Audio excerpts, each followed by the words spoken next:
Okay, now Periwinkle has decided it was worth getting up and seeing. Fawn still not so sure.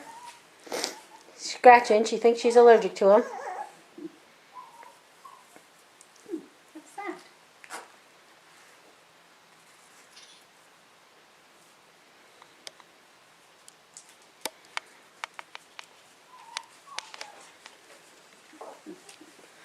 I don't know if she wants to see the hay or the bird.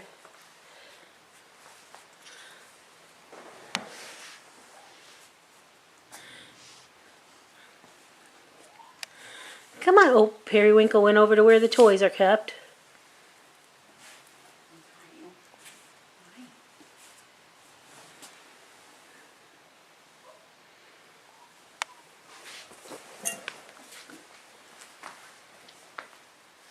Oh, back over to where the toys are kept. She's like, hey, I know where I'm going. I know what I want.